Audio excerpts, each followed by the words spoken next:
This thing working? All right. Hey, what's going on, everybody?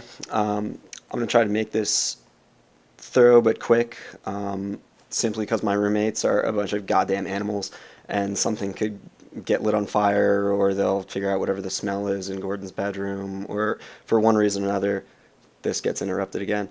So, without further ado, I'm Dylan. This is week 12. We're talking about video games as an art form. And the first question actually reads that the readings provide arguments for and against the potential for video games to be considered an art form.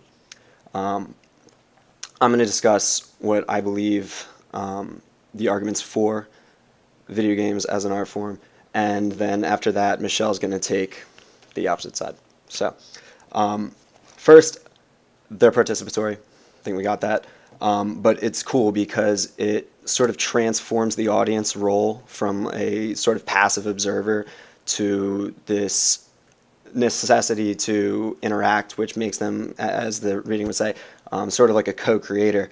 But what is important with that is that while the interaction is key to making it a game, this interaction must be balanced. This interactivity must be balanced with the message, because it's really easy to lose the meaning behind the certain content and components behind the game as you get deeper and deeper into the gameplay. One solid example of this is the video game Marriage. The article says that if it were named something along the lines of, keep the squares alive, it wouldn't be considered an art form. But being that it's entitled Marriage, it forces you to then interpret, the creator's views, and also sort of take a step back and look at like your own values and your own views and how you perceive things and maybe why you've come to that point where you see things as the way they are. But with that said, video games, major arguments that they are an art form are because they're interactive, they immerse you in the content, they simulate whatever the artist intends to move the audience with, and they force you to make interpretations. So, pass that on. Next. Roger Ebert poses the argument that video games cannot be art. Now right there, he's kind of making a really bold statement. Now, he uses the word that they can never be art. This actually caused him to have over 4,000 comments on his video with people arguing that he did certain things the wrong way. Now, when he does explain himself, he uses a TED Talk by Kelly Santiago, who actually designs video games. And he says that the basis of his argument that he has is that, in principle, that video games cannot be art. Now, one thing that he says is that no one is able to cite a game that has been worthy to compare to like poets, filmmakers, and stuff.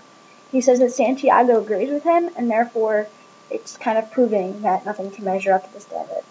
He also says that one obvious difference between video games as art and that you can win a game. Now that's true because it has like points and objectives and stuff, and like you can win a game, whereas you can't really win at like music or another kind of art.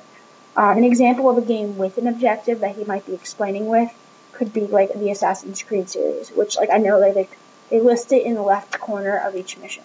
No, Albert says that art is something that you can't win, it's something you can only experience. Now he argues that in the game Wacko Resurrection, which is like mentioned in the other speech, that it's about this war, and that he can't really understand it through the game, but he understands it better through the documentary. Although he does add in his comments, which also has kind of sparked more comments, that he doesn't think documentaries themselves are an art.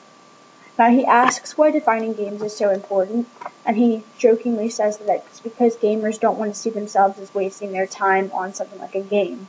They want to see themselves and say, oh well, I'm wasting my time on art. Now, someone argued with him that art takes people through emotional journeys, and now Albert argues that if every emotional journey is viewed that way, then it will devalue that emotion. And I think kind of like the thing I think of is that the games that use war and they use history as a setting for like first-person shooters and RPG games, this kind of gameplay seems to downplay the emotions that go with war, and they end up just devaluing the whole idea of death and just like, oh, I can just shoot this person. And it seems like it's really devaluing that emotion. And like I said before, Albert's whole entire thing that he wrote was kind of really put into scrutiny, and there was a lot of problems that went with it. So like a lot of people were like, "Oh my gosh, like you believe that? Oh my gosh, this is not true. You said never." And so he really had to defend himself, which he didn't really defend himself fully because he ends up agreeing that in the future video games could be art, but right now he says that they're definitely not. So the question is, have you had a profound experience based on video games?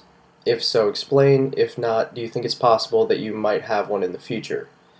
As of yet, I have not had a profound experience based on video games, but I also think video games as an art form are in their infancy, much like movies were back in like the silent era, and a lot of those movies didn't give me a profound experience either. I mean, Mendelez's Journey to the Moon, a lot of people consider that art, but it doesn't mean much to me, frog people jumping around on the moon getting hit by old men with umbrellas. And the video games that I have played that I might consider art, like Passages, haven't spoken to me yet, but the potential is definitely there. For week 12, question 3 states, does Inside a Skyscraper take on a complex and visceral subject matter, and is it an artistic expression? After playing Inside a Dead Skyscraper, I really didn't know what the game was trying to portray or what the subject matter was, what was the complexity of this game. I just felt like I was a guy who came on a game and just was clicking and going everywhere and not knowing what to do.